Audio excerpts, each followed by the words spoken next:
Selamat pagi. Hari ini hari Selasa tanggal 5 Oktober 2021.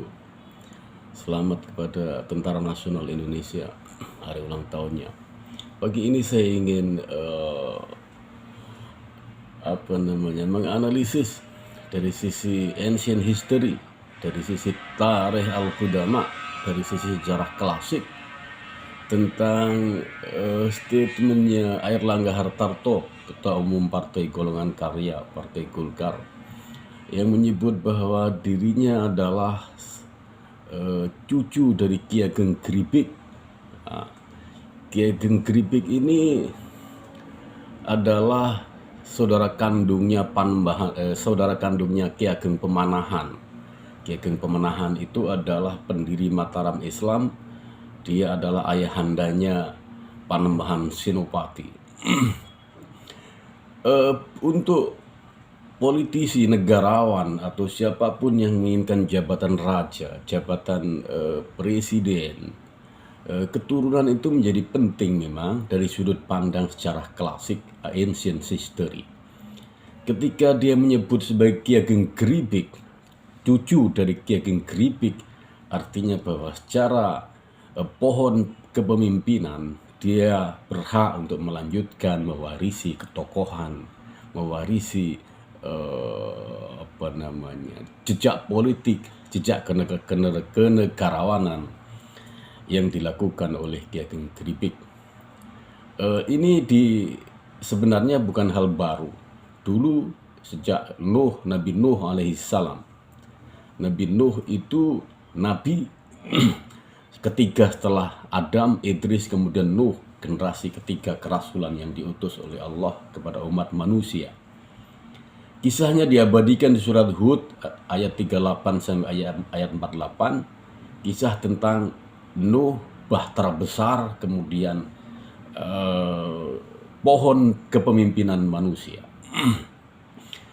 Ketika Nuh diperintah untuk bikin kapal, kemudian kapal itu dipersiapkan untuk menghadapi tsunami besar, banjir besar, azab besar yang terjadi di semua permukaan bumi.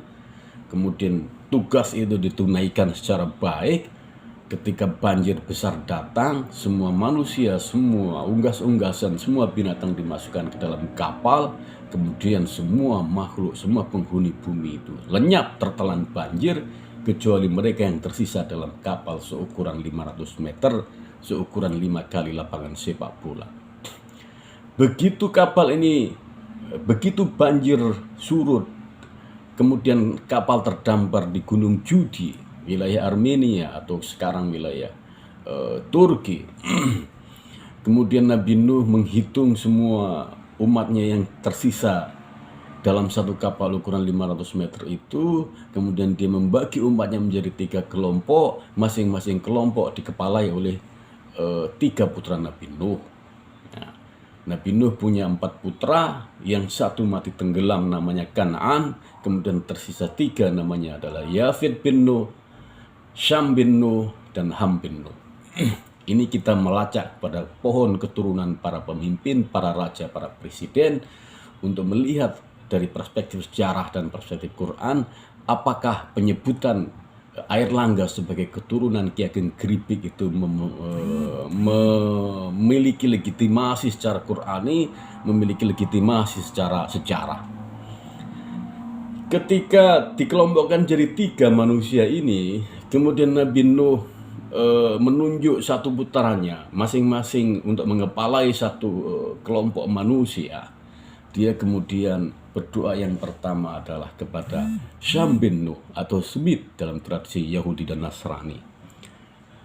Sam ini didoakan oleh Nabi Nuh agar keturunannya, anak cucunya dari Sam ketika itu hingga manusia terakhir kelak di hari sebelum hari kiamat, Nabi Nuh berdoa khusus pada keturunan Nabi Sam agar menjadi raja, menjadi presiden, menjadi pemimpin, menjadi jenderal, menjadi panglima, dan itu dikabulkan oleh Allah. Artinya benar bahwa pohon pemimpin, pohon presiden, pohon keturunan raja itu awal mulanya yang mendesain itu adalah Nabi Nuh melalui doanya yang dikhususkan untuk putranya yang namanya keliru.